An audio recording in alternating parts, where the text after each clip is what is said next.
Hello, my friend. Today I will tell you another long-forgotten legend. Close your eyes and let the magic transport you to Middle-earth. Our journey begins.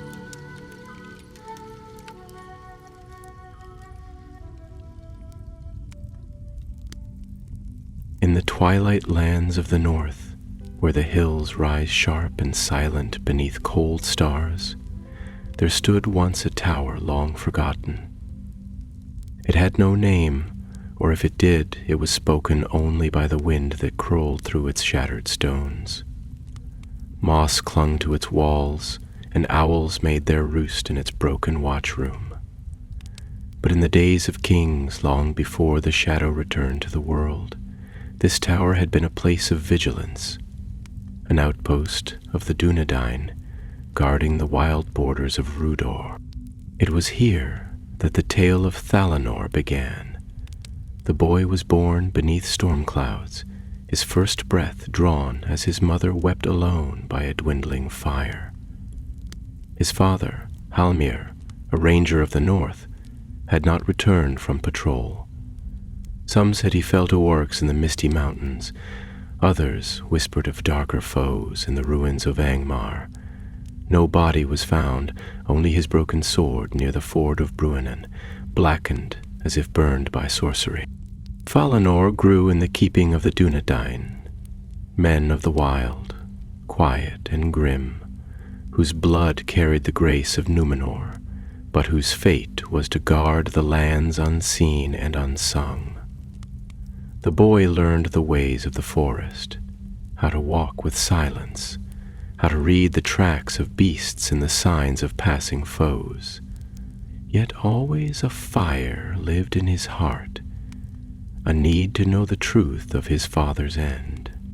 One autumn evening, as the leaves turned gold and crimson, Thalanor sat by the hearth in the house of old Marion, a lore-keeper who once rode with King Arvigui in the bitter wars of the north.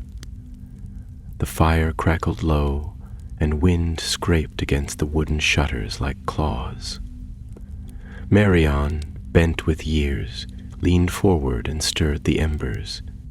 "Your father," the old man said at last, voice dry as parchment, "was not slain by beasts, nor by blundering orc.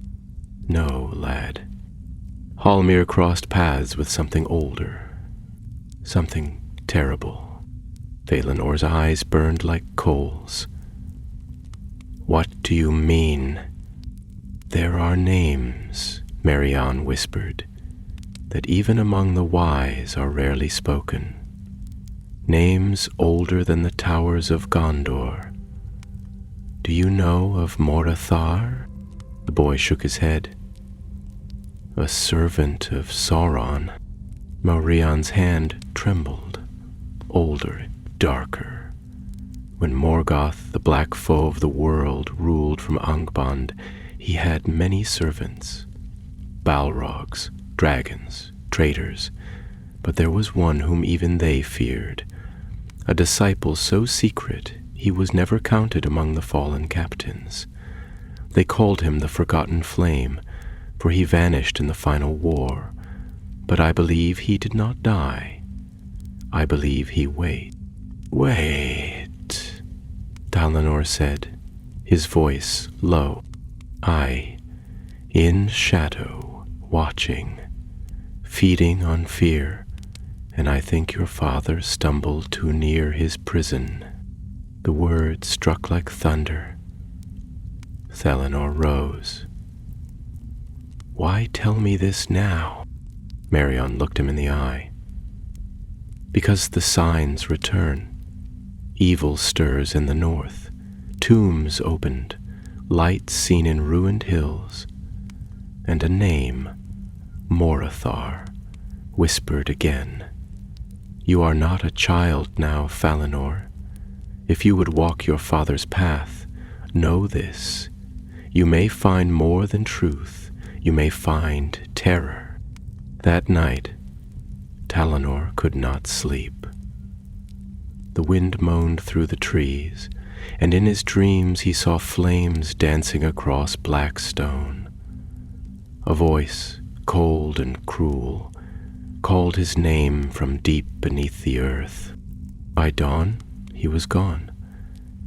He left a letter for Marion, and none could say where he had gone.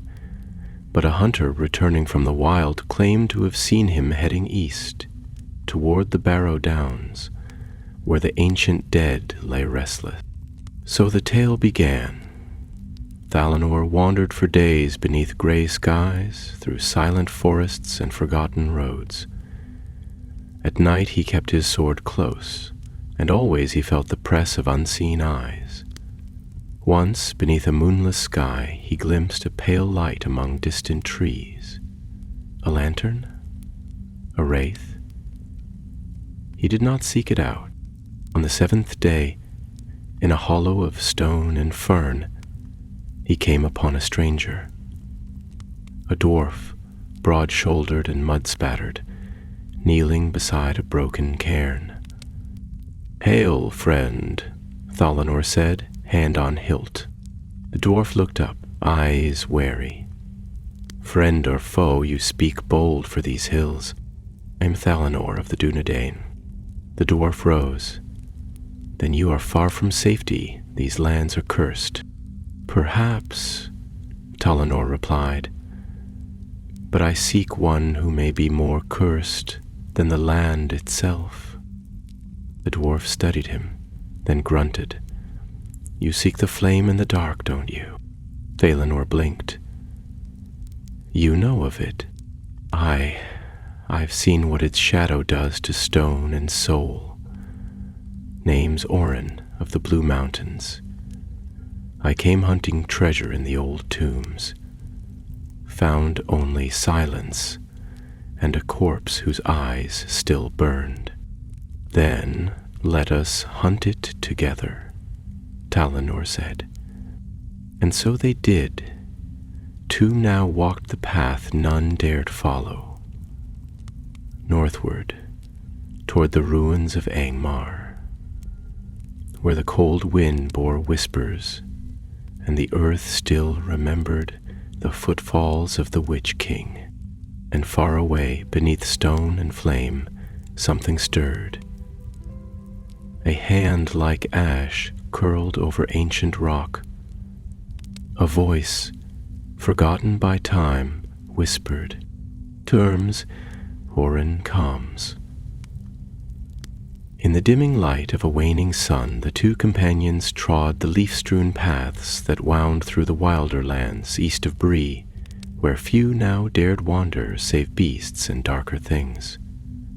Thalinor walked with the sure-footed step of his kindred, his grey cloak drawn tight against the chill of the wind, while Orin, stout and broad of back, trudged beside him in silence, his eyes ever watchful beneath his iron helm. Though they had shared little speech since their pact in the hollow glade, a quiet accord had grown between them, one forged not in laughter nor in song, but in the shared understanding of peril and purpose. The woods about them were old, filled with trees that leaned like weary sentinels, branches heavy with moss, their roots coiling through the earth like slumbering serpents. The birds had grown scarce, and even the rustle of leaves seemed subdued, as if the forest itself held breath, listening. More than once, Thalinor paused, his hand straying to the hilt of his sword, for he thought he heard soft footfalls behind them, or glimpsed a flicker of movement in the corner of his eye, shadows that moved when they should not, and the echo of whispers borne upon the wind, faint and fleeting. As dusk settled like a veil upon the land, they came to the edge of a ravine, narrow and steep, its floor lost in shadow and thorn. A single tree leaned from its brink, twisted and dead, its bark blackened as though burned. Orin spat and muttered something in Khuzdul beneath his breath, then pointed toward a faint track that skirted the chasm's edge. "We follow that," he said, voice low. "There's an old path beyond it, forgotten by most, but marked in the lore of my folk. It leads to a ruin the elves once called Lithrindor, before it fell into darkness." "Lithrindor," Valinor repeated, the name strange yet familiar upon his tongue. "I have heard of it. A haven of learning long ago, before the wars of Angmar." "Aye," Orin said grimly, "and cursed since the fall of the Witch King.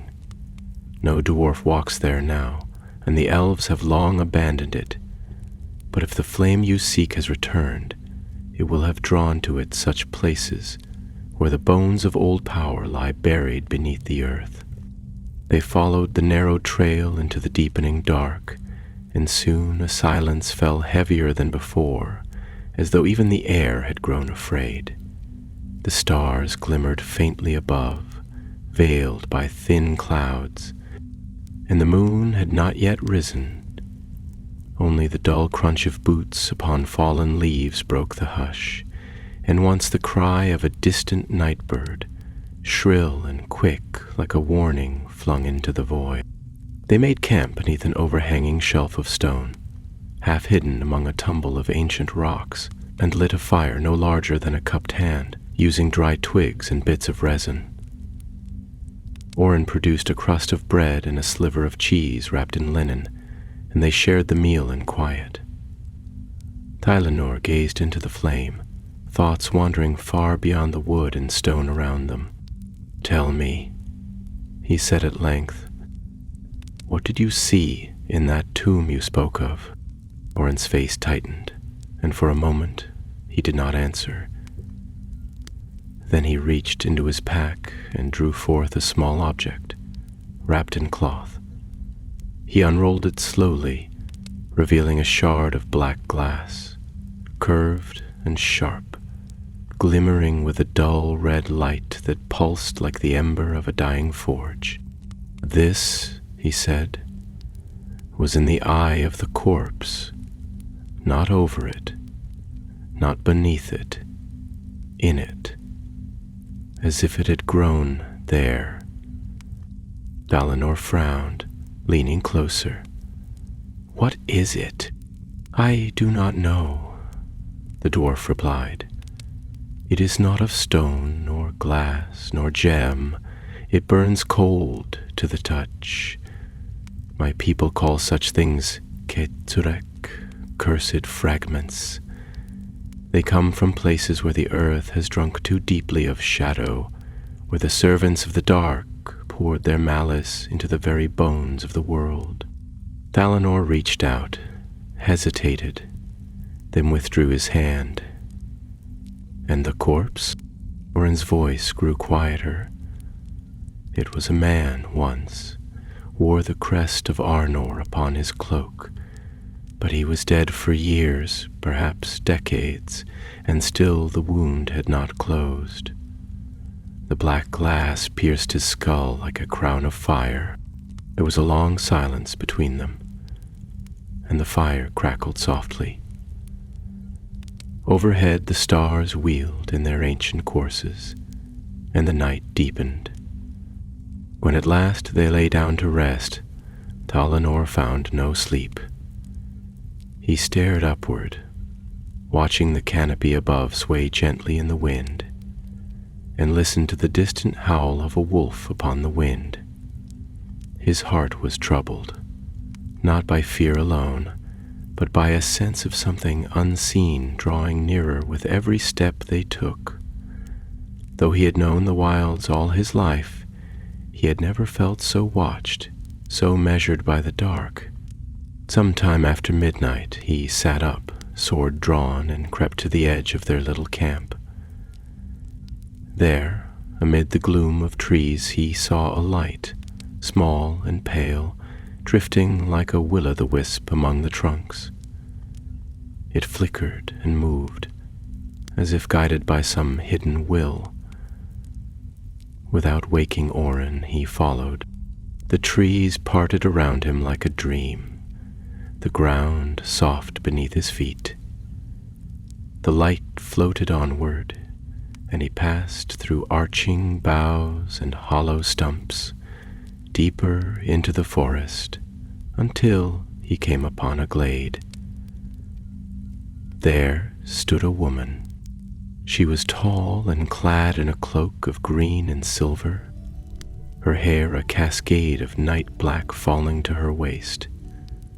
Her eyes were gray and luminous, and in her hand she held a slender staff bound with silver filigree. The light he had followed came not from her, but from a ring upon her finger, which pulsed with a steady glow. "Who are you?" Thalanor asked, his voice hushed. "I am Lerwin," she said, her voice as calm as starlight. "Daughter of the Twilight Wood, last of the wardens of Lithrendor." Thalanor lowered his blade but did not sheath it. "Why have you come?" "To guide you," she said. "The path you walk is perilous, and the flame you seek has already begun to stir.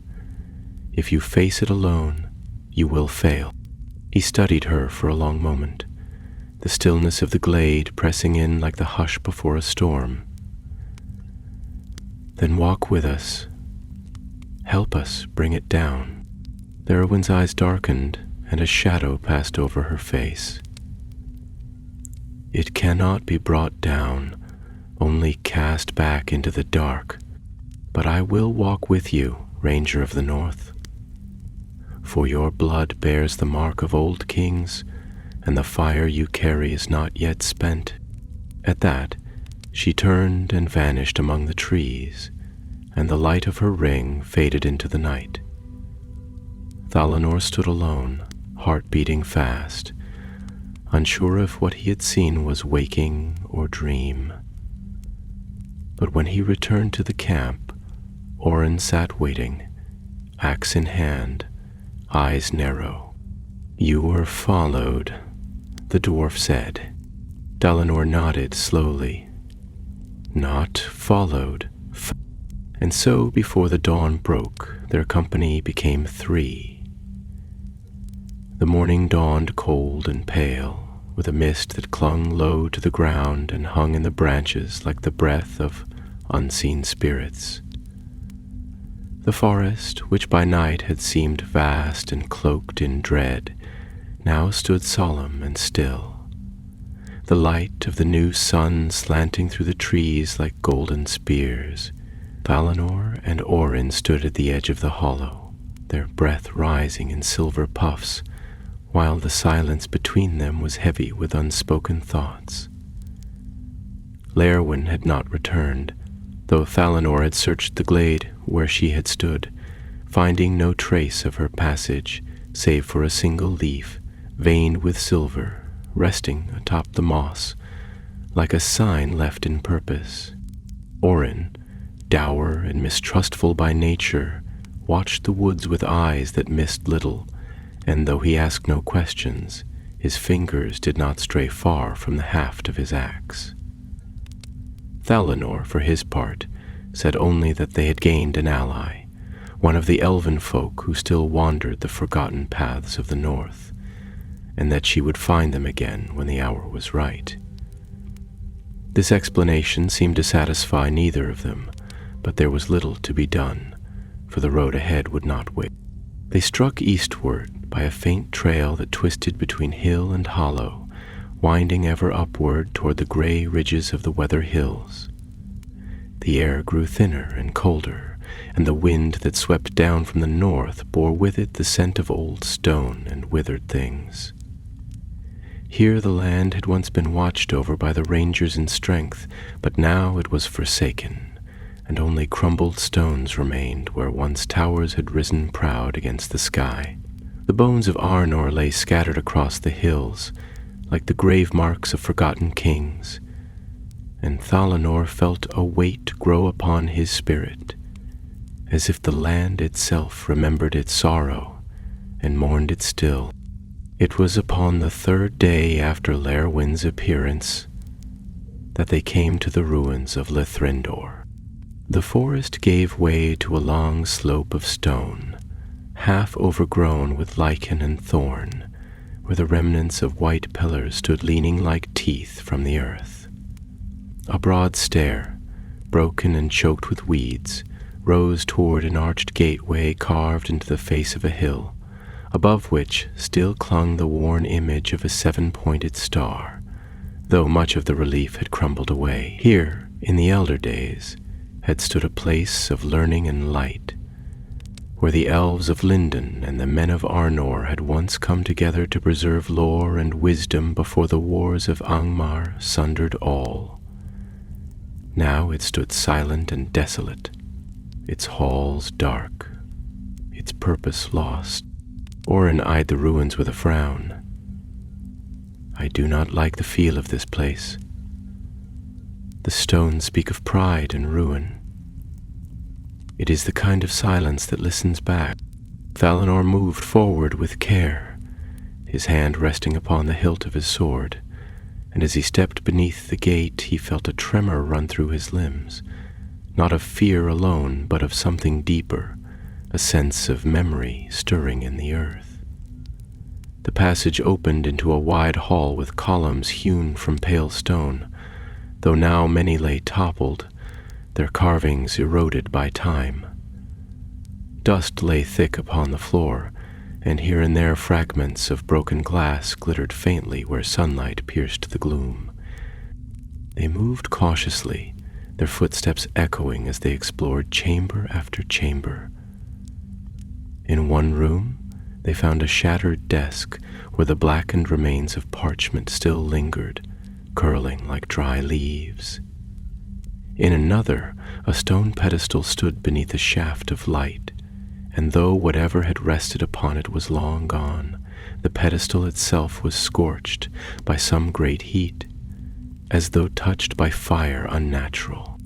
It was there that Léirwyn appeared once more. She stepped from behind a crumbling pillar, silent as moonlight, her eyes solemn, and her cloak dusted with dew.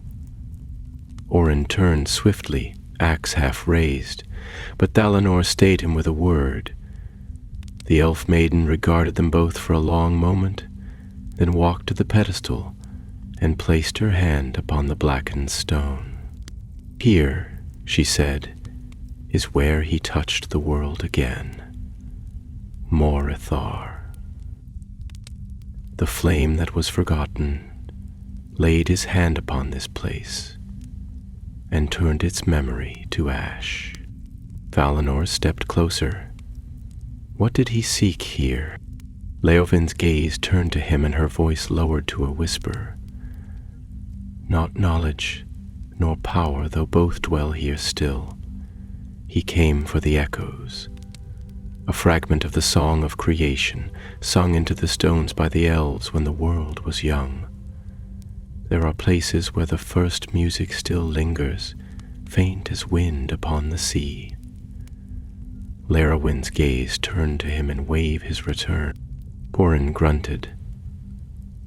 And what would he do with such threads? Bind the world? Tear it? Léirwyn's expression was grave. Both. For he is of the same order as Sauron. Indeed, some say he was the elder, more secret, more cunning. He fled when the hosts of the west descended upon Thangorodrim, vanishing into shadow while others fell. And now, after long silence, he stirs once more. The fragment you found, she nodded to Orin, is one of his tools, a shard of his will, cast like a seed into the bones of men. Valinor looked down at the pedestal, feeling the weight of dread settle upon his heart. Then we must find the others before he gathers them. Léirwyn nodded. There are 3 known to the wise. One lies in the heart of the Barrow Downs. one beneath the ice of the Forichel wastes, and one has not been seen since the fall of Annúminas, when the great library burned. A silence followed, heavy with the burden of grim purpose. Then Orin spoke. Then we begin with the Barrow Downs. The other places are too far, and time too short, Thalanor agreed. Though the thought of that place, the mounds of the dead, where old kings slept uneasily, filled him with unease. Still, he knew there was no path left but forward. The shadow had begun to gather, and the wind now bore a scent of distant fire. Before they left the ruins, Léorwyn led them to a small alcove hidden behind a wall of ivy. Within it stood a narrow table, upon which rested a cloth-wrapped bundle. She unwrapped it reverently and revealed a sword, long and slender, with runes etched upon its blade in a script older than Númenor. The metal shimmered faintly, and when Thalanor touched it, he felt a pulse like the beating of a distant drum. It was forged in Rivendell, Léorwyn said softly. In the days when the sons of Elrond still walked these halls. It bears no name now, but it remembers its purpose. Thalanor took the sword, and the weight of it seemed right in his hand. Then let it be my companion in the dark. And with that, they turned their faces westward once more, toward the haunted hills where the dead no longer slept, and where the first of Morathar's fragments awaited. Thus began the next stage of their journey, and though none spoke of it, all felt the shadow drawing nearer, for each step they took echoed with the tread of something behind them, something patient and watching and hungry. The road to the Barrow Downs was a path not often trodden, for few there were among the folk of Middle-earth who would willingly pass beneath the shadow of that fell place. The hills, gentle in shape, but grave and solemn in aspect, stood like the barrows of giants, cloaked in grass that grew thick and long, as though no blade dared cut it, nor footfall press too boldly upon the ancient soil. Mist clung to the ground even beneath a fair sun, and the air was heavy with the scent of earth and withered things, like the breath of ages long buried. Thalanor, Orin, and Léorwyn approached from the north, where the land sloped downward out of the Weather Hills and grew soft and tangled with heather and thorn. The wind had changed, now blowing from the south, yet it brought no warmth. It whispered among the stones, voiceless and cold, stirring the grass as though unseen hands passed over it in lament. They made their way with care, keeping to the ridges where the light fell more surely, and the ground was firm beneath their feet. Léorwyn led, for she had passed this way before, though it had been many long years since last she walked among the tombs. Her gaze was distant, her face veiled with thought, and though she spoke little, there was strength in her bearing, and a stillness that seemed untouched by time. Orin followed, stout and resolute, though his eyes ever watched the hills with suspicion, and his hand never strayed far from his axe. He muttered often to himself in the tongue of his people, and Thalanor, walking behind, caught words now and then that spoke of ancient wrongs and the pride of stone. Yet beneath his gruffness was a courage of the old kind, and Thalanor found comfort in his company.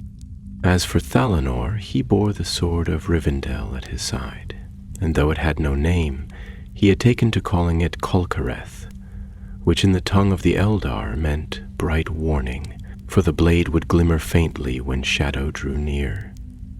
It had saved them once already, when a band of wolves, gaunt and pale as ghosts, had crept upon them beneath the moon.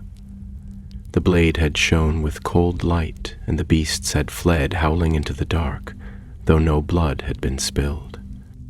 At length they came to the edge of the downs. There, upon a low ridge, they halted and looked out across a wide plain of mounded hills, each one smooth and rounded, rising from the grass like islands upon a still sea.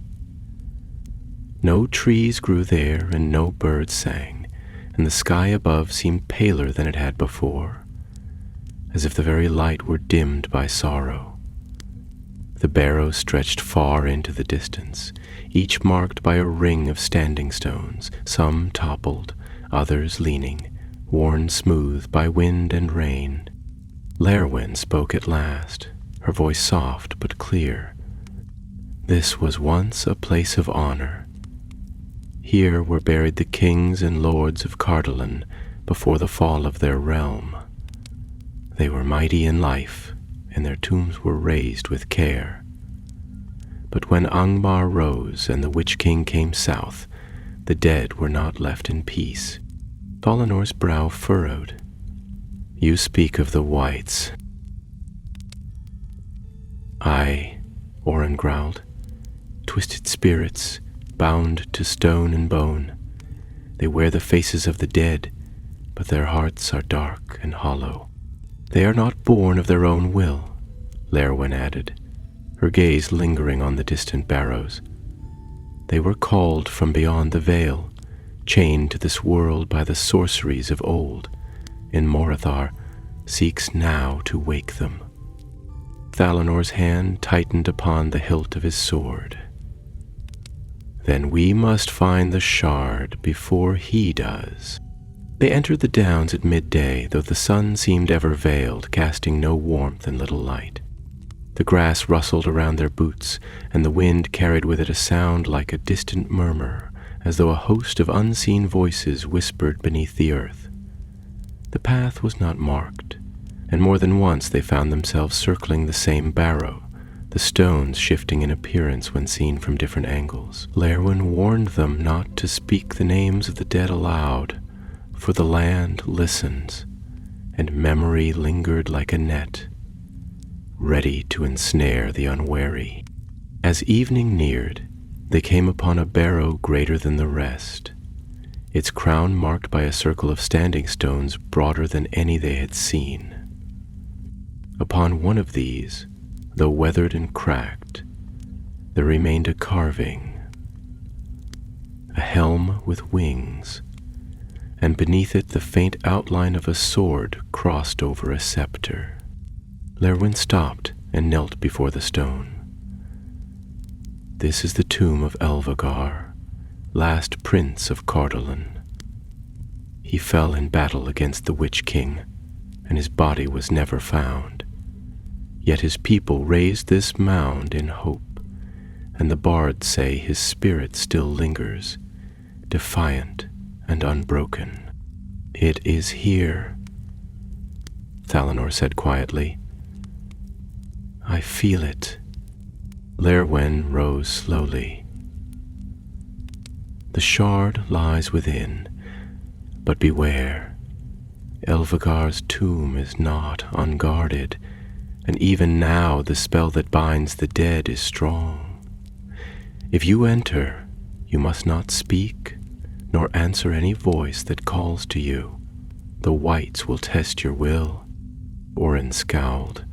And what of you? Will you not come with us? I cannot, she said. The enchantments upon this barrow are old and woven with the blood of men.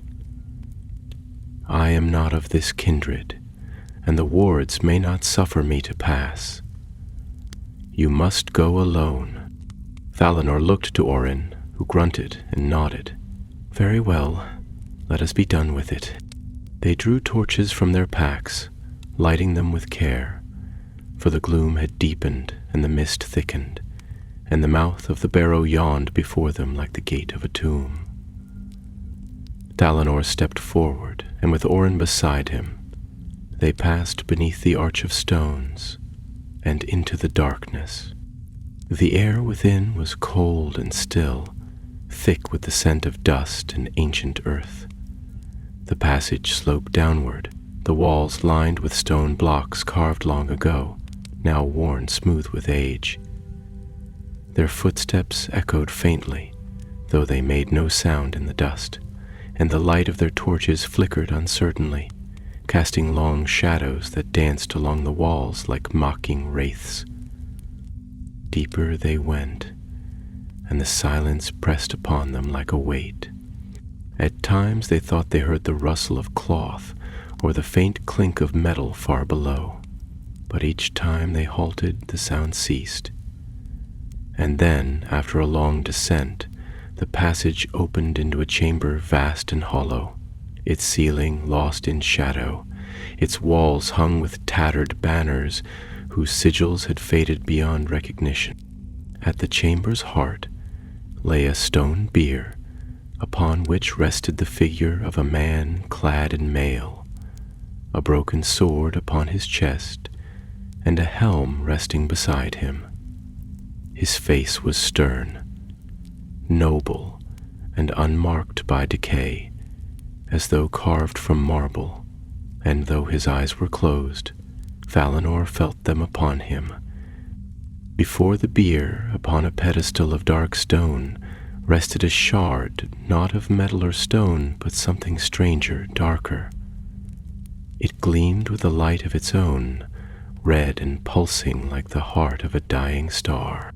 They stepped forward as one, but even as they did, a voice rang out, not from the air, but from within their minds, deep and cold. "You are not welcome here." The voice that spoke within the minds of the two companions was not loud, nor did it echo like a shout in stone. Rather, it was soft and terrible, like the whisper of winter wind through dead branches, a voice that bore the weight of centuries and sorrow beyond reckoning. It stirred something deep within Talinor's heart, not fear alone, but a kind of grief, as though he had suddenly remembered some loss long buried, a name forgotten, a light that had gone out in the farthest reaches of his soul. Orin staggered as if struck, and his torch nearly fell from his hand, but he caught it and raised his axe, breathing hard, the veins of his neck taut. His mouth opened, perhaps to speak some defiant oath, but Valinor raised his hand swiftly and shook his head, for Larwen's warning still rang in his memory. "Speak no word and answer no voice," she had said, "for to do so is to open the door between the living and the dead." The hall was vast and silent once more, and the red light of the shard upon the pedestal pulsed steadily, casting strange shadows upon the walls and ceiling, as if the darkness itself moved and writhed in unease.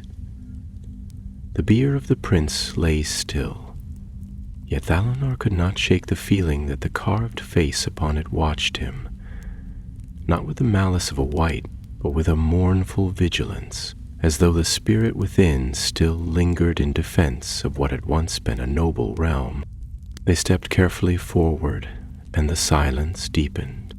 Then the voice returned, closer now, no longer a single whisper, but many, layered and weaving through one another, like the rustle of dry leaves in a storm. "Why do you come, mortal born? Why do you tread the sleep of kings? What seeks your hand in the dark?" But Leonard grit his teeth, for the words echoed in the chambers of his heart, tempting him to reply. But he held firm, pressing onward with his torch raised and eyes fixed upon the shard. He could feel its power now, not like fire or cold, but like the slow pressure of deep water, as if the very air grew thick and heavy around it. It pulsed in time with no living rhythm, and its glow seemed to reach for him, like a beckoning flame. As they neared the pedestal, the chamber darkened further, and from the corners of the hall, the shadows seemed to rise. Shapes formed, pale, tall, and thin, like men whose flesh had been stretched thin over bones, their eyes hollow, their mouths unmoving. They did not walk, but glided across the floor, their robes trailing behind them like smoke. Each bore the semblance of ancient kings, and yet their crowns were tarnished, their faces twisted with sorrow and a hunger not of the flesh. Orin drew his axe with a low growl, but Thalanor placed a hand upon his shoulder. There would be no victory here by steel alone, and Lerwin had spoken true. These were the bound dead, woken by sorcery older than the foundations of Arnor. To strike them without cause would be folly, for their wrath would be terrible. Still the wights came, forming a ring about the pedestal, their pale hands raised as if in supplication or warning. And now their voices mingled, forming a chant in a language lost to all save the most ancient of lore masters, a dirge of stone and dust, sung in tones so deep they trembled in the bone. Thalanor stepped forward. The shard was close now, resting within a shallow depression of black stone that was smooth and warm to the touch. Its light dimmed as he drew near, and for a moment he thought it might extinguish itself, but then it flared, and a whisper curled through his mind, not like the others, but stronger, personal. Your father stood here too. He froze. The voice was not that of a wight. It was deeper, colder. It came not from the tomb, but from the shard itself. It pierced through thought like a needle through cloth, and with it came a vision. A man with eyes like Thalanor's, standing upon this very floor, sword drawn, face set in grim determination. Around him the shadows closed, and the voice laughed, a voice not heard by mortal ears since the fall of Eng. Then it was gone. Thalanor reached out, and though his hand trembled, he wrapped his fingers around the shard. It was warm. No, not warm, but alive, as though something within it stirred at his touch. For a heartbeat he feared it would burn him, sear through flesh and bone as the cursed stones of old, but no flame came. Instead, it grew still, the red light fading until only a faint pulse remained, like the dying ember of a forge fire. The wights did not move, but their chant ceased, and silence fell, as thick as a shroud. Orin stepped to his side, glancing between the unmoving dead and the shard in Thalanor's hand.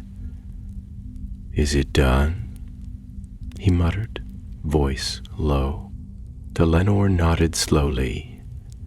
For now, but even as he turned to leave, bearing the shard in a cloth wrap to dim its light, a voice rose behind him once more, not the whisper of a spirit, but a cry of rage and fire, as though the stone itself had found breath. "You are marked now, son of Halmir. I have seen your face. I have tasted your will, and I will come for you." The torches flared as if caught in a wind, though no breeze stirred the air, and the hall grew suddenly darker. A tremor ran through the floor, and dust fell from the ceiling like the tears of the dead. Thalanor did not look back. He ran. They fled the barrow in haste, stumbling through the passage, the torchlight casting wild shadows upon the walls. The wind howled in their ears, and behind them there came no sound of pursuit. yet they felt the chill of death upon their heels. When at last they burst into the open air, the sun was setting, and the sky had turned to gold and crimson. Lerwin waited upon the ridge, her eyes wide as they approached. "You have it," she said, her gaze falling upon the wrapped shard. Balinor nodded, breathing hard. "But it knows me now." Lauren looked away toward the west, where the last light of the sun dipped behind the hills. "Then we have little time. The others must be found before he gathers them all, and your heart must be guarded well. For Morithar is not as Sauron was. He does not build towers nor raise banners. He moves through the secret places, the dreams of men, the sorrows of the dead. And now he moves through you." Orin spat and adjusted the straps of his pack. "Then let him come. I've walked beneath the mountains and seen worse than ghosts." Lerwin shook her head. "You have not seen him." Briefingly then, Valinor looked to the east, where the sky had grown dark with the coming of night. He felt the shard in his pack, pulsing still, faint but persistent, like a heartbeat in the dark. And far away, beneath mountain and ruin, where the stones wept fire and the roots of the world burned, a shape stirred in silence. It had no face, and yet it smiled. They departed the Barrow Downs before the moon had climbed far into the sky, for none among them wished to linger in the hollow hills once the shard had been taken. The grass whispered beneath their feet as they left that grave mound behind, and though no wight stirred nor pale hand reached after them, the presence of what lay beneath the earth could still be felt, pressing upon the soul like a weight. The air itself seemed reluctant to be breathed, and the mists hung close, even as the wind from the west sought to drive them off. For a time they walked in silence, their thoughts turned inward, each bearing the weight of what had been found and what had been awakened. Valinor bore the shard upon his person, wrapped in many layers of cloth and sealed within a pouch of hardened leather, yet still it seemed to radiate a slow, steady heat, not of warmth, but of some deeper energy, some malice that stirred faintly like the glow of coals beneath ash. Often he caught himself looking eastward, as if he could feel a presence beyond the horizon, something vast and formless, watching through the veil of the world with patient malice. Lerwin said little, though her gaze lingered long upon the lands around them as they made their way back into the hills. And more than once she turned her face skyward, as if listening to some voice borne upon the wind that none but she could hear. Her features, ever calm, had grown taut with care, and the silver light that sometimes danced in her eyes had faded, replaced by a cold determination that lent her an almost regal bearing. Orin, for his part, had grown restless, and though he did not complain, the dwarf grumbled often to himself in Quisdal, and muttered oaths at the uneven path, at the whispering wind, at the growing sense of being shadowed by things unseen. Yet though his gruffness was plain, he did not falter nor shrink from the road, and in truth he walked with greater vigilance than before, his axe ever close at hand and his shield slung across his back, his eyes searching every rise and hollow for signs of movement. They passed into the lowlands of Tern Gorthad before dawn, and there they made camp within a shallow dell ringed by hawthorn and briar.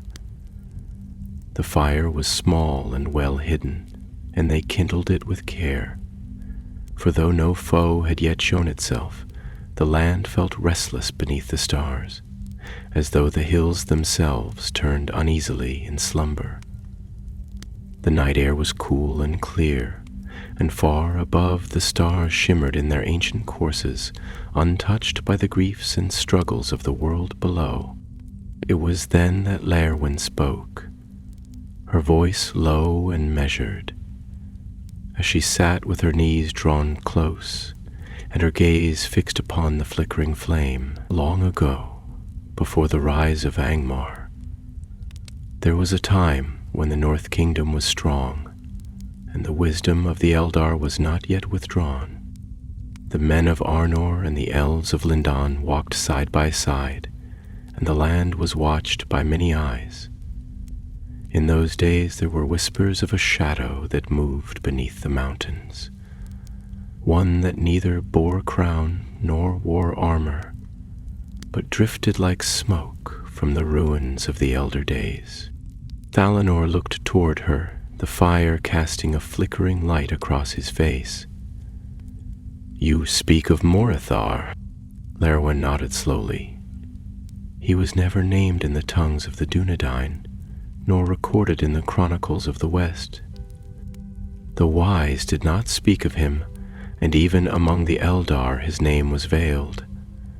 He was not a captain of Morgoth, nor one who led legions, but rather one who whispered in the ears of kings, who turned the hearts of the mighty and bent the works of others to his own unseen end.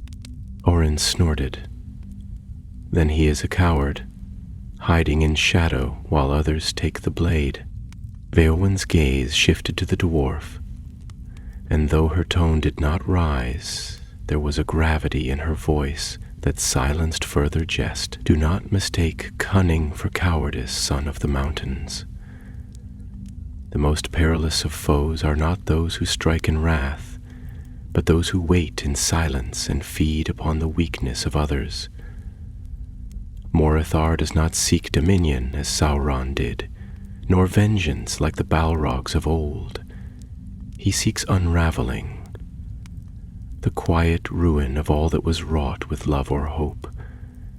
He is the echo of despair made flesh." Thalanor stirred uneasily, and now he seeks to return. But to what end? Lerwin's eyes found his, and for a moment she did not speak. Then she said, "He was of the Maiar once, like Sauron, like the Astari. Though he was never counted among them openly, he was called the flame that was forgotten, for his fire burned low and cold, and his name was not remembered. But his spirit endured, clinging to the roots of the world, and now, with the waking of old powers, he has begun to gather the fragments of his essence." Orin shifted beside the fire, his brows knit. "And the shard we carry is one such fragment?" Lerwin nodded. "Yes, there were 7, cast from him like sparks from a dying fire, each one bound to a place of sorrow or ruin, each one anchoring a part of his will. With them he cannot return in full, but he may spread his shadow. So despair, awaken the dead, twist the living. If he gathers all, he may rise again, not as a tyrant, but as a blight upon the world." Thalanor's gaze fell to the leather pouch at his side. "Then we must find the others before he does." "That is our charge," Lerwin replied. "The second lies far to the north, beyond the lands of the Forodwaith, beneath the ice where none now dwell.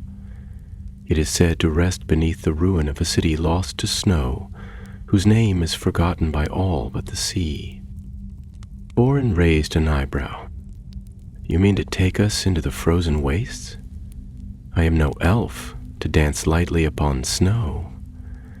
The cold bites hard on flesh and bone, even for one such as me." Thalanor looked toward the north, where the sky grew darker still, and the first edge of morning light gleamed along the horizon like a blade drawn from its sheath. "Then we must prepare well, and we must not tarry, for if we delay, Morgoth will surely find what he seeks." Lerwin stood, her cloak stirring in the breeze, and her voice grew stronger. Then we travel to Forochel, to the white lands where the wind sings in morning, and where the stars burn cold. There lies the second shard, and there perhaps we shall find a clue to the heart of this shadow. Orin rose with a grunt. So be it. But if I freeze before we find this cursed stone, I'll haunt you both for an age. Valinor smiled faintly, though the weight of what lay ahead pressed heavily upon him. He turned his eyes once more to the north, where mountains rose like jagged teeth in the far distance, and the wind carried the scent of frost and ancient secrets. Thus the companions made ready, and with the coming of dawn, they turned their faces toward the frozen edge of the world, where the second shard waited beneath snow and silence. Far behind them, beneath hill and tomb, the Barrow Downs lay quiet once more, but the dead no longer slept. North they turned, and the land grew harsher with each passing league. The green fields of Eriador gave way to barren hills and stony vales, and the warmth of sun and hearth was left far behind. The days became shorter, and the winds colder, and frost began to gather upon the grass even at midday. Winter had not yet come in fullness, but its breath lay upon the land, and the path they followed bent ever toward the edge of the world, where the maps of the west grew pale and uncertain, and the names of places were spoken only in the oldest tongues. They passed through the lands once known as the North Moors, now scarcely more than windswept plains where only the hardiest beasts still ranged, and the stars burned fierce and sharp in the night sky. Valinor led the company with a quiet resolve, his eyes set ever upon the horizon, though doubt sometimes flickered in his heart. The shard he bore weighed more heavily with each step, not in the hand, but in the spirit, for it seemed to throb in the silence and whisper to him in sleep, luring his thoughts into shadowed corners. Orin remained steadfast, though he had grown more reticent, as if the vastness of the north had sobered his tongue. He walked with his cloak wrapped tightly about him, the hood drawn low, and though he often muttered beneath his breath, his axe never strayed far from reach. His eyes scanned the ridges and hollows with a wariness born not of fear, but of the deep knowledge that stone and snow could conceal worse things than wolves. Lerwin, unchanged by the cold, moved with a grace that seemed untouched by weariness. The frost did not cling to her cloak, nor did the winds draw tears from her eyes. She sang at times in the high tongue of the elves, though the words were quiet and mournful, full of longing and loss. Her voice lingered in the air like a half-remembered dream, and where she walked the snow seemed to part more gently, as though the land itself remembered her kind. In the 4th week of their journey, they reached the southern shores of the ice bay of Forochel. The sea was a vast and silent expanse, frozen in places and shrouded in mist. Icebergs floated like drifting palaces of glass, pale blue and silver beneath the stars, and the cries of distant gulls echoed faintly across the waves. Here the wind came sharp from the north, slicing through fur and mail, and even Orin's stout limbs grew stiff and numb. They made their camp in the shelter of a hollow cliff, ringed with wind-worn stones, and there they were found by the Losath, the snowmen of the north. They came silently, wrapped in furs, their feet swift and light upon the ice. Their eyes, dark and sharp, held the wisdom of the frozen land, and though they spoke little, they did not come as foes. One among them, tall and hooded in gray sealskin, stepped forward and bowed without words. Thalanor returned the gesture, and Lerwen, speaking in Sindarin, asked leave for their company to stay one night and share fire and shelter. The man nodded and beckoned them to follow. They were led to a low encampment nestled near the sea's edge, where skin tents stood half buried in snow, and fires burned with whale oil in stone lamps. The Low Soth were a people of the cold, lean and quiet, their lives shaped by the wind and ice. They offered fish, cured and strong-smelling, and a thick broth warmed with herbs unknown in the south. Thalanor accepted with thanks, and, though the taste was strange to him, he ate and felt life return to his limbs. That night, as the stars blazed above and the northern lights flickered in green and silver across the sky, the chieftain of the Luseth sat with them by the fire. He was old, with hair white as frost, and eyes that seemed to see beyond the veil of the world. He listened as Lerwen spoke of the shard and the ruin they sought beneath the ice. When she had finished, the old man nodded slowly and stirred the coals with a carved bone rod. His voice when he spoke was low and rhythmic, the syllables thick with the cadence of the northern tongue, though Thalanor could follow well enough. Long ago, the chieftain said, when the sea still ran free and the winters were not so long, there stood a city of stone upon the ice. It was not built by my people, nor by any we have known, but by those who came before. They bore light in their hands and fire in their eyes, and they carved halls deep into the glacier, seeking to bind the cold with song. But something came to them from the east, a whisper in the wind, a shadow in the storm. It entered their dreams, and one by one they turned in until the last of them vanished. Lerwen's voice was soft. What was the name of this city? The chieftain's eyes narrowed. We do not speak it. Names have power here, but if you seek it, you must follow the black ice, where the sea does not freeze and the sky burns red. There is a path beneath the glacier, marked by stones like teeth. Few return who go there. Thalanor bowed his head. We thank you for your warning and your aid. The old man did not smile, but he placed a fur-wrapped hand upon Thalanor's shoulder. Your heart is strong, son of the south, but beware the dreams of that place. The shadow lies waiting still.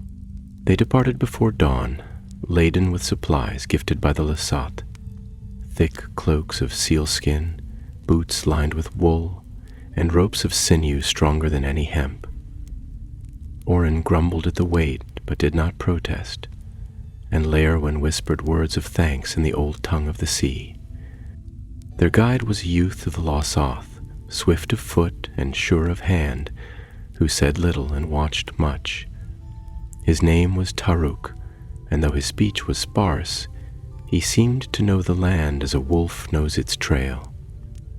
He led them across frozen ridges and over creaking ice bridges, through mazes of blue stone and hollows filled with mist. Days passed without sight of sun, and the stars above were dimmed by clouds, yet Taruk never faltered. At last, they came to a place where the ice fell away into a chasm, and the ground beneath their feet was black. Not stone, but ancient ice, so deep and old that it had turned hard as obsidian. No snow clung to it, and the wind did not pass over it, as if the very air shunned its touch. Tarek pointed with a gloved hand. There, he said, his voice a whisper. The city lies beneath. Then he turned and departed. vanishing into the mist without farewell. Taylor and Ken looked at one another. Valinor, Orin, and Lerwin stood alone upon the edge of the dark ice, and before them yawned a great crevasse like the mouth of the world. Lerwin stepped forward and knelt, her hand upon the ice. "The shard is near," she said, her voice tight. "I feel its presence. It calls." Orin muttered and tightened the grip on his axe. "Then let us go down and end its calling." And so they began the descent, climbing into the black heart of the glacier where no light dwelt, and the silence was so deep it seemed to swallow thought itself. Beneath them, something stirred. Down they went, descending into the frozen earth, where light faltered and breath came as smoke upon the still air, and where the wind no longer stirred, nor sound carried beyond a whisper.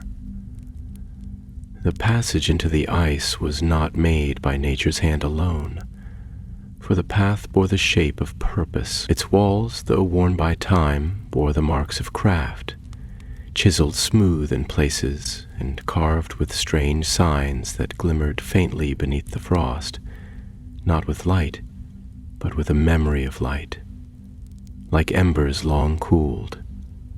The stairs were wide and shallow, winding in a great spiral that led ever deeper into the glacier, and each footfall rang with a dull, muffled echo, as though the ice sought to bury sound along with the rest of the world above.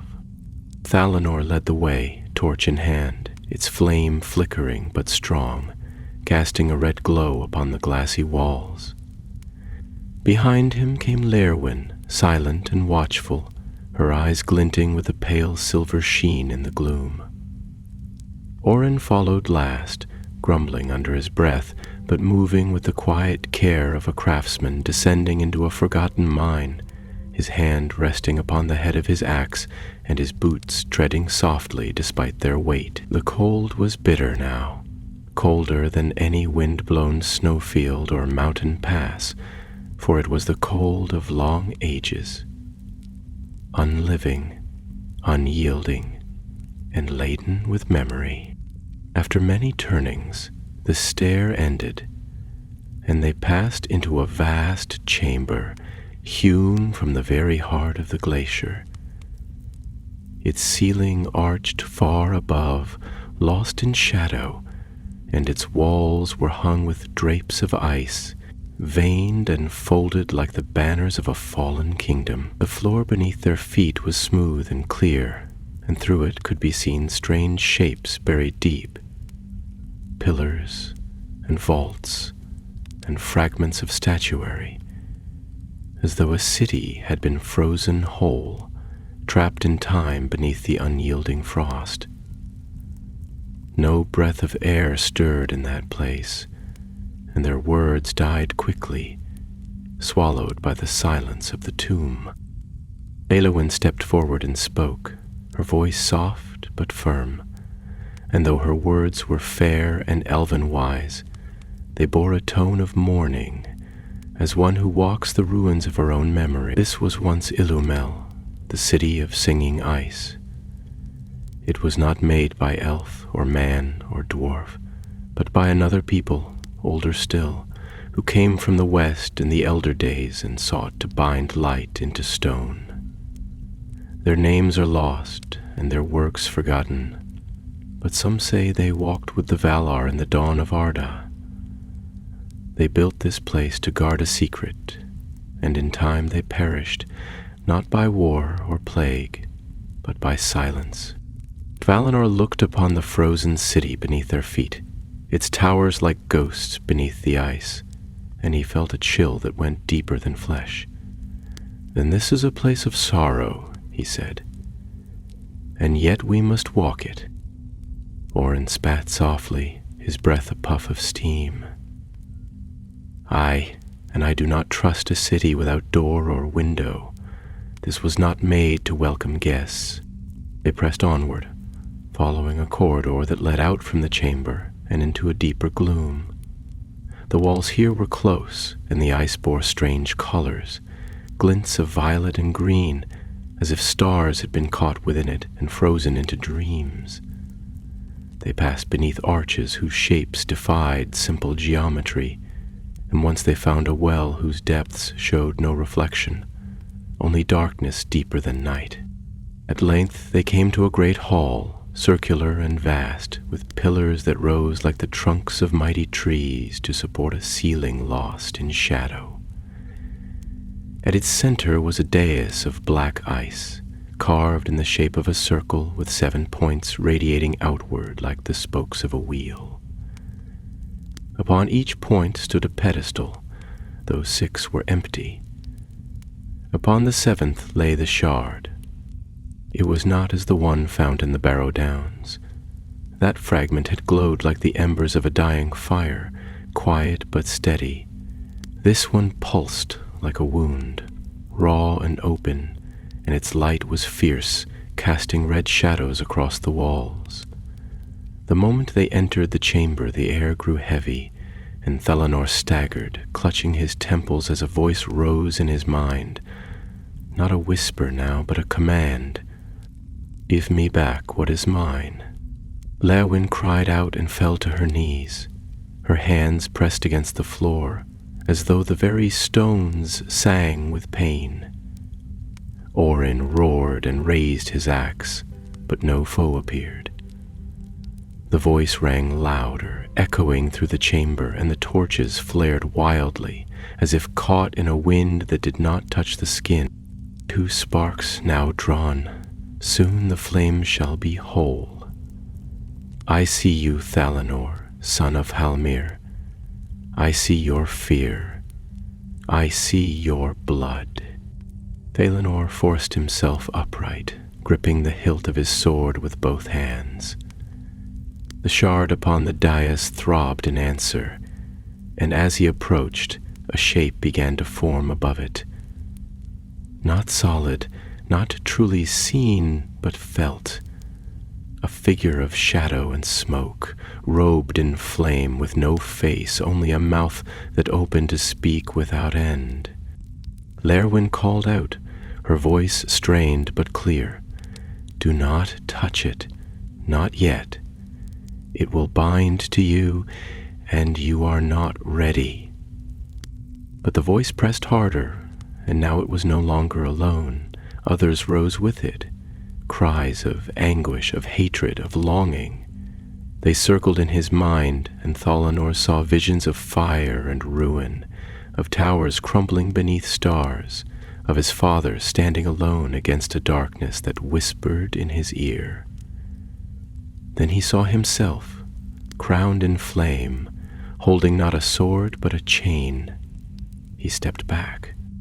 "No," he said aloud, and the word rang in the chamber like a bell. The figure above the shard flinched, and for a moment the light dimmed.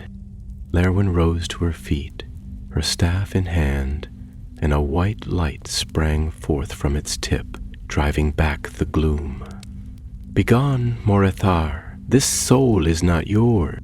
The shadows recoiled, shrieking in fury, and the shard's light flickered. Orin stepped forward then, and with a cry of rage he hurled his axe toward the pedestal. It struck the base with a thunderous crack, and for an instant the hall shivered as though the whole glacier groaned in pain. The shard tumbled from its perch and clattered across the floor. Thalanor moved swiftly. He seized the shard in its moment of weakness, wrapping it in the pouch of sealskin prepared by the Losoth. The moment it left the dais, the shadows screamed, a sound that pierced the ice like lightning through a frozen tree. The figure above the pedestal writhed, then dissolved into smoke and silence. All fell still. For a long moment, none moved. Then Léwyn lowered her staff, and the light faded to a soft glow. "It is done," she said. "This shard is taken." but now he knows your strength and your weakness." Thalanor stood, his breath heavy, his heart still trembling from the vision.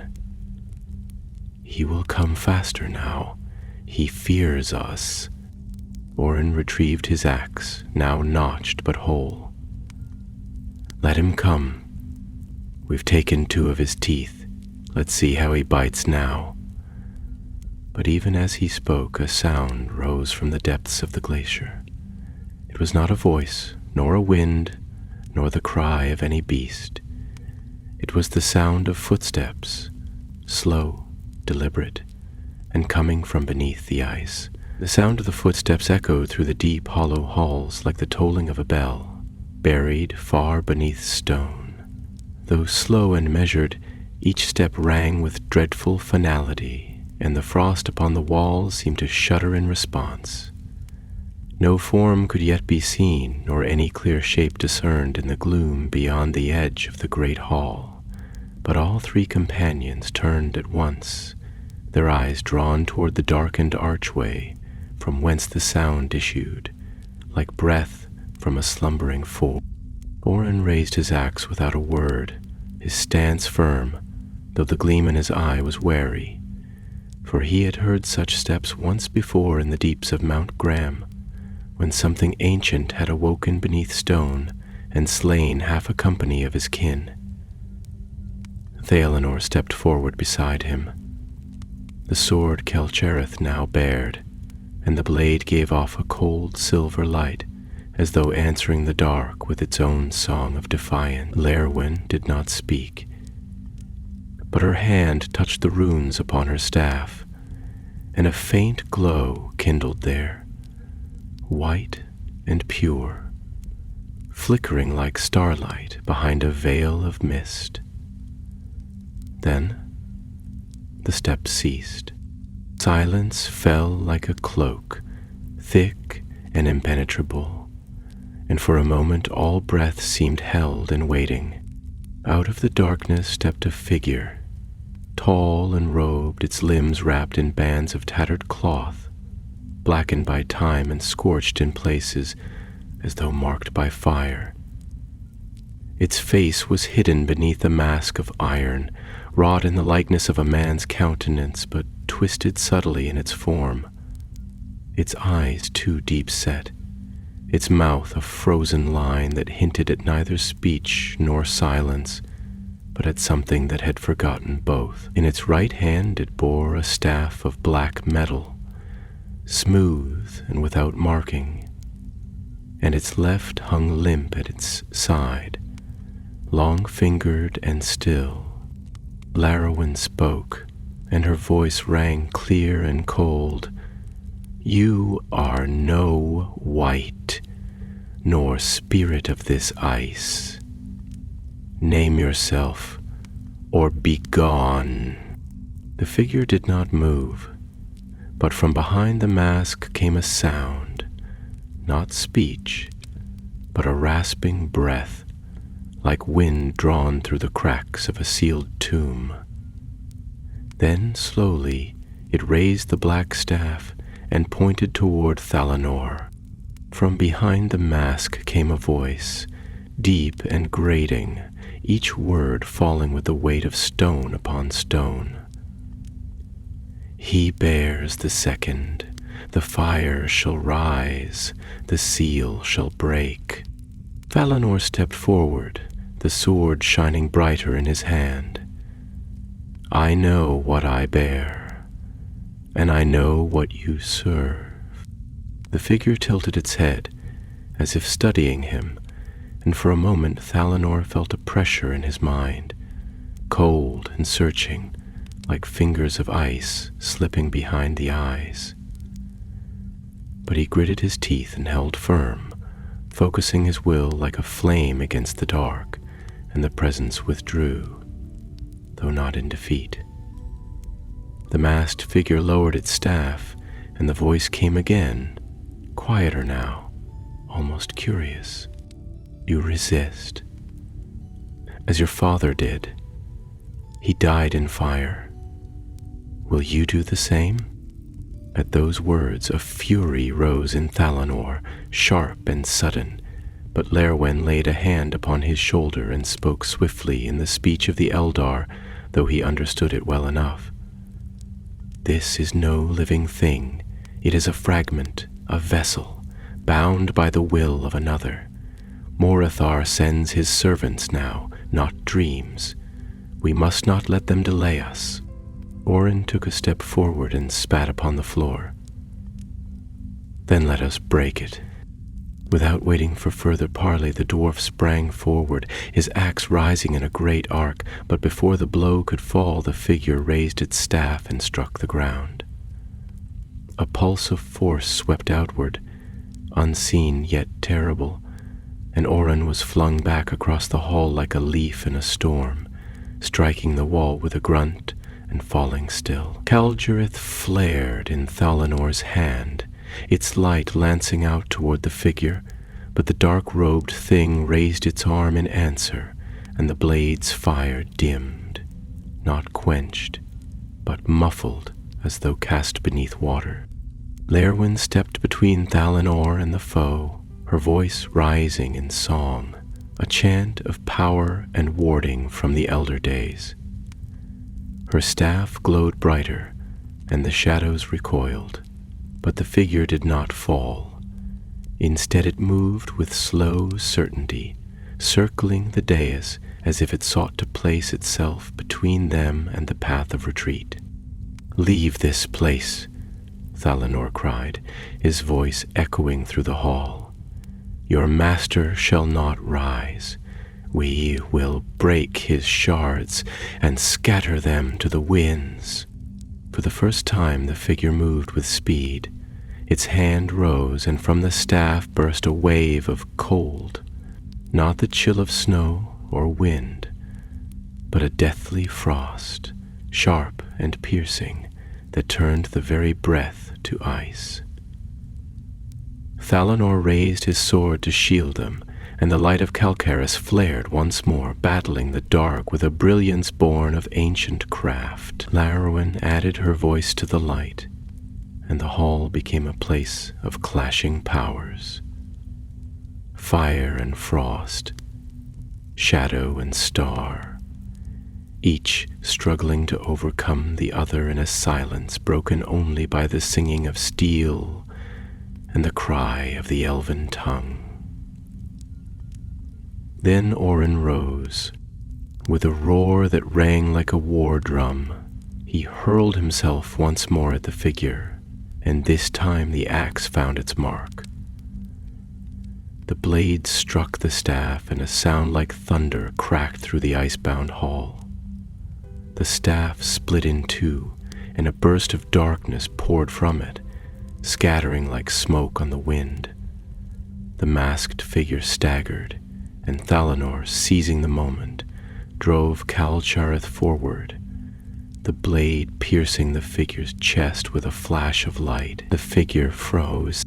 The mask tilted upward, and from within came a sound that was neither scream nor sigh, but a long, broken exhalation, as though some ancient breath at last escaped. Then the figure collapsed into ash and cloth, the metal mask falling with a hollow clang upon the ice. Silence returned. Lerwen lowered her staff, her face pale. "It was not Morgoth," she said softly, "but it bore a fragment of him, bound into form by will and malice." Orin limped forward, wincing. "A servant, then, but if one has found us, more will follow." Thalanor stooped and lifted the mask. Its iron surface was cold, yet it bore no inscription, no mark of origin, only the hollow emptiness where eyes should have been. He turned it in his hands, and then cast it aside. "Then we must be gone from this place," he said. "We have the shard. The third lies south." Lerwen nodded. "To Anumanas, then, to the city of kings." And so they turned from the ruined chamber, bearing now 2 fragments of the forgotten flame, and behind them the shadows thickened, silent and brooding, for in the deeps of the world something had awakened, and it had spoken Thalanor's name. The journey southward from the ice bay of Forshell was grim and without song. No cheer remained in the wind, which moaned like a mourner across the plains of frozen tundra, and the land through which they passed was as lifeless as a tomb. Snowfields unbroken by tree or stone, the stars ever gray and brooding, and the stars above dimmed by a mist that lingered like breath upon glass. The days passed in silence, broken only by the sound of boots upon snow, or the low murmurs exchanged between companions too weary for speech and too wary for rest. Thalanor bore the second shard deep within his pack, wrapped in the sealskin pouch gifted by the Luseth, yet no wrapping could wholly muffle its presence. At night it pulsed faintly, its light seeping like blood through the fabric, and dreams clung to him like cobwebs. Dreams of fire and chains, of a shadowed figure seated upon a throne of bones, its face hidden, its hand outstretched in silent command. Always the dream ended the same. The sun eclipsed, the stars falling, and his father's voice calling from beneath the earth, not in warning, but in sorrow.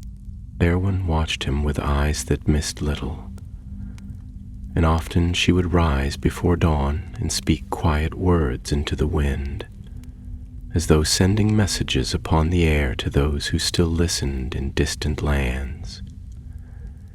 Her face had grown more distant, more veiled, and her voice, though fair as ever, carried a weight of foreboding. She said little of what they would find in Annúminas, though Thalanor knew she had walked those streets in days long past, when the white tree yet bloomed in the courts of the north, and the towers stood whole against the sky. Orin bore the cold as only the dwarves do, with scorn and stubbornness, though the fall in the glacier hall had left its mark. He walked with a slight limp now, and though he would not speak of it, his brow furrowed more often, and his grip upon his axe never slackened. His humor had faded, replaced by grim resolve. After many days, they came at last to the lands once known as Evendim, and there the snows gave way to grass, though it was dry and withered, and the trees were bare.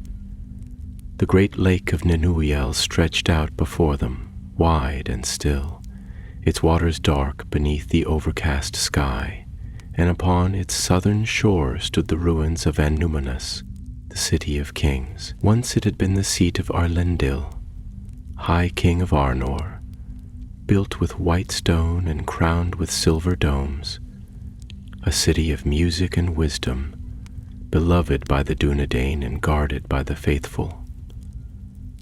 Now it lay in silence, its towers broken, its halls filled with dust and shadow. The city slept, and had slept for long years, but the echo of its greatness lingered still, like a song half remembered. They made their camp upon the heights overlooking the lake, where an old watchtower, long fallen, offered some shelter from the wind. From there they could see the city's outline, arched bridges now crumbling, broad avenues choked with ivy, and the great citadel at its heart, still standing though blackened with time. No light shone within those halls, and no banner stirred upon the wind. Yet Thalanor felt a stirring in his heart, as though a voice from within the ruins called out, not with dread, but with yearning. Erwen stood at the edge of the hill, her eyes fixed upon the city, and when she spoke, her voice was hushed. Here Elendil dwelt, and here his sons walked. It was in these halls that the White Council first gathered before the shadow of Angmar fell across the north, and it was here that the third shard was hidden in the last days of Arnor's glory. Dalinar turned toward her. Why here? Why would the kings guard a thing of such evil? Lerwin did not look away from the city. Because they feared it. They knew what it was, though they did not name it. It came into their keeping by fate or folly, and they dared not destroy it, for its power was woven too deeply into the roots of the world. So they sealed it beneath the citadel, in a place no light could reach, and bound it with runes of starlight and sorrow. But that was long ago, and the wards may now be broken. Borin grunted. Then let us find it before the shadow does. They descended into a numinous as the day faded, the sun a pale disk behind the clouds. The streets were quiet, their stones worn smooth by time, and the wind moved through the empty halls like a ghost, lifting leaves and dust in its passing. Statues stood cracked and hollow-eyed in forgotten courtyards, and the symbols of the kings, stars, trees, and crowns, were faded from the walls, half swallowed by ivy and moss. Yet the city was not dead. As they passed through its avenues, Thalinor felt a presence watching them, not with malice, but with sadness. The very stones seemed to mourn, as though remembering those who had once walked beneath their towers. Kings and queens, warriors and poets, the builders of a realm now lost to time. In the silence, Thalinor felt his lineage press upon him, the blood of the Dunedain stirring in his veins, and he walked with a straightened back, his sword unsheathed at his side, not in fear, but in honor. They came at last to the citadel. It rose at the heart of the city, built upon a high terrace of white stone, though the walls had blackened with age and vines coiled around its gates like fingers.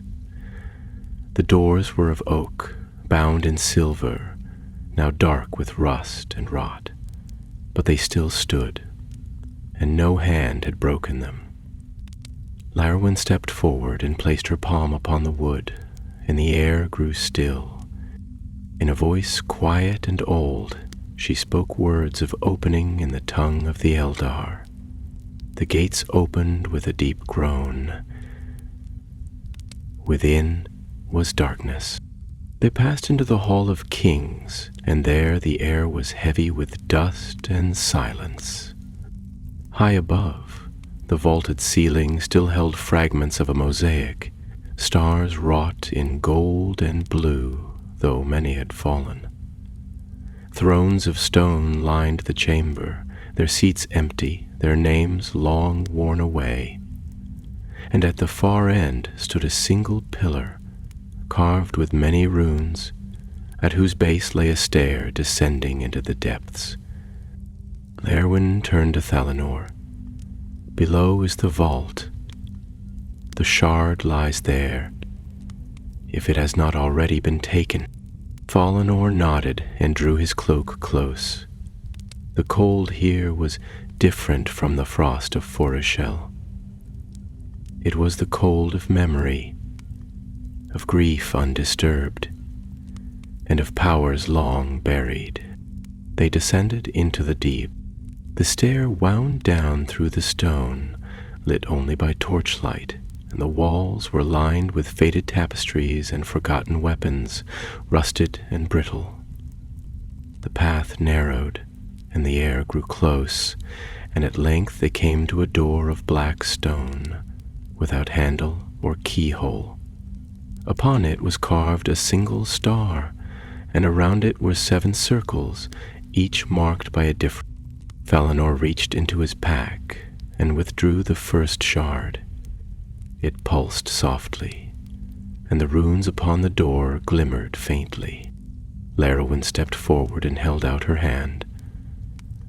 "Place it at the center," she said. "Only one who bears the mark may open the seal." Thalinor did so. The shard sank into the stone like water into sand, and the door trembled. With a sound like thunder under deep water, it began to open. A light shone from within, and then something moved in the dark beyond. The door opened slowly, as if the weight of long ages lay upon its hinges, and a breath of cold air passed outward from the vault beyond, not like the wind of forest shell that stung the skin and cut through wool and leather, but a deeper chill, heavy and old, filled with the scent of dust and the memory of ash. It was a silence that did not merely fill the hall, but seemed to draw sound into itself, and as the last tremor of the opening ceased, none of the three companions spoke or stirred. Before them lay a chamber carved from the very bedrock of the hill upon which Onnuminus had been founded. The walls bore no adornment, and the floor was unbroken save for a wide circle etched in silver, its lines forming ancient sigils and markings known to few among the living. The air shimmered faintly above the circle, and at its center, resting upon a low pedestal of black stone, lay the third shard. It was unlike the others. The first had burned low, like a coal in its last hour, and the second had flared bright and cruel, like a wound that refused to close. But this one was quiet, still, its light deep and inward as though it held within it a flame turned upon itself, folding ever inward, silent but watchful. It did not pulse or tremble, but its presence filled the room like a shadow cast by no form, and Thalinor felt his breath falter at the sight of it. Lerwin stepped forward, her hand raised, though she did not cross the threshold of the silver circle. Her voice was barely above a whisper. "This is the heart shard, the deepest wound. It was taken here by Elendur, son of Valandil, in the days before the final sundering of the realm. He bore it in silence and was never the same. They laid it here, beneath stone and rune, in the hope that no hand would seek it, and that time would forget." Orin frowned and peered past the elf at the pedestal. If they feared it so, why not destroy it? Lerwin did not turn her gaze. "Because it is not of this world. Fire will not touch it, and no hammer may shatter it. It was formed in the thought of Morgoth, and the thought of Avala is not so easily undone. They chose instead to bind it, to lull it with song and silence, and to bury it beneath the weight of memory." Thalinor took a single step into the chamber. At once the silver runes flared with light, bright as moonlight on fresh snow, and a low sound filled the air, not like wind nor voice, but something older still, the sound of stone weeping, of the world remembering its pain. Thalinor paused, his sword still sheathed, and he bowed his head, not in submission but in reverence, for he felt the sorrow of the place wash over him, heavy and vast as the sea. He could see now, in the light of the runes, the faint outlines of shapes upon the walls. Hands, perhaps, or wings, pressed into the stone like echoes of those who had stood watch before. He drew forth the first two shards, unwrapping them with care, and as he brought them near to the third, the light in each began to change. The ember flame of the barrow shard grew dimmer, and the pulsing heart of the glacier shard slowed its beat, as though in the presence of the heart shard both were stilled and hushed, like voices falling silent before a greater power. Lerwin spoke again, her eyes upon Thalinor. This is the moment of choice. You may take it and bear the burden further, or you may leave it here and hope that the wards hold, though the shadow rises. Valinor did not answer at once. He stepped into the circle, and the cold deepened. The runes flared once more, and he felt as though he walked beneath the weight of the sky, as if all the sorrow of Arnor and all the grief of the Dundine pressed upon his shoulders. He thought of his father Halmir, who had vanished seeking the truth. He thought of the North, broken and scattered, its people ever watchful and unthanked, its heroes buried without songs. He thought of the words of Morgoth and the vision of himself crowned in flame. And then he reached out and touched the shard. There was no light, no cry, no fire. Instead, there was silence, so deep and vast that all thought ceased. For a moment, Valinor stood in a place beyond time, where the world was still, and all things were held in the hand of doom. He saw it not with eyes, but with understanding, as if the shard itself spoke, not in words, but in being. He saw a tower of shadow, rising without foundation or roof, built from the sorrows of men and the despair of kings. He saw a great hall beneath the roots of the world, where 7 thrones stood empty, and a voice whispered among them, summoning. He saw a star falling from the sky, not as light, but as a wound. And then he was back in the vault, the shard held in his hands, its surface smooth and cold, its light dim as dusk. Lerwin stepped to his side. "You have taken the third. The binding weakens." Valinor nodded, though his voice came slowly as if returned from a great distance. "He calls more strongly now. He knows I bear them." Orin moved to the threshold and eyed the runes, now fading. "Then we should leave this place, and not tarry. If Morgoth has servants yet, they will be near." As they turned to leave the vault, the silver light upon the floor dimmed at last, and the silence returned. They climbed the stairs once more, and emerged into the Hall of Kings, now darker than before, as if the taking of the shard had drawn away some unseen light. The windows looked out upon the lake, where the waters stirred though no wind blew, and the sky above was rimmed with cloud, heavy with storm. They made for the gates, their steps quick but wary, for the city no longer slept easily. The wind stirred now, and from far off there came a sound, soft at first, like the clatter of distant stones, but growing with each passing moment. Their winds halted and looked back toward the citadel. "Something moves in the city." Valinor turned, hand upon his sword. "Another of Morothar's vassals?" Orin's eyes narrowed. "No, not one." From the far streets of Anuminas, forms began to stir.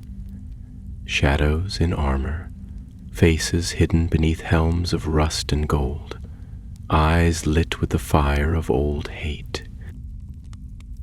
The dead of Arnor had risen. The dead came slowly, and yet without pause, their movements neither hurried nor halting, as though they marched to a music unheard by living ears, a cadence ancient and resolute, untouched by doubt or fear. From the broken streets of Anuminas they rose, from beneath shattered domes and ivy-choked arches, emerging in silence with weapons rusted but steady, armor dulled by time yet still strong in purpose. The banners they bore had long since crumbled to dust, but the memory of oaths sworn in darkness remained. They were the fallen of Arnor, Kingsguard and captains, warriors and watchmen, drawn from sleep by a voice that moved through stone and shadow like oil through water. Upon the threshold of the citadel, Thalanor stood. The third shard held close beneath his cloak, and in his hand the blade Calcarith gleamed cold and clear. His eyes searched the oncoming host, and in his heart rose a grief more bitter than fear, for he saw not only foes but the echo of his people's glory, twisted into dread. These had once fought beneath the banner of Elendil, had sworn their swords to defend the North Kingdom from the very shadow they now served. He saw among them high helms of the Dumadine and the silver stars of Arnor upon cracked shields, and he knew this was no army of orcs, nor a spawn of Angmar, but the betrayed memory of the realm he was born to protect. Lerwin raised her staff, and light poured from its tip like the rising of the moon over still waters. But it faltered as it met the advancing line. "They do not come by will," she said, her voice strained with sorrow. "They are bound, drawn forth by the shards you carry. Morgoth uses their bones as gate and blade." Orin stepped beside her, his axe already in hand, his eyes narrowed with grim resolve. "Then he shall find their bones shattered anew, and the gate broken beneath my heel." Thalanor drew his blade and turned to them both. "We cannot fight them all, not here, not now. We must reach the hill. There lies the tower ruin, and the narrow way. We can hold." Lerwin nodded, and together they turned from the broad steps of the citadel and fled down the main way of the city, their cloaks trailing like wings in the wind. Behind them, the dead followed, not swiftly, but unceasingly, their iron-bound feet striking the stones in rhythm, a sound that grew ever louder as it echoed through the long, deserted streets. They crossed a wide bridge, its arch high above a stream now choked with moss, and passed under fallen gates where once the heralds of Arnor had cried the names of kings.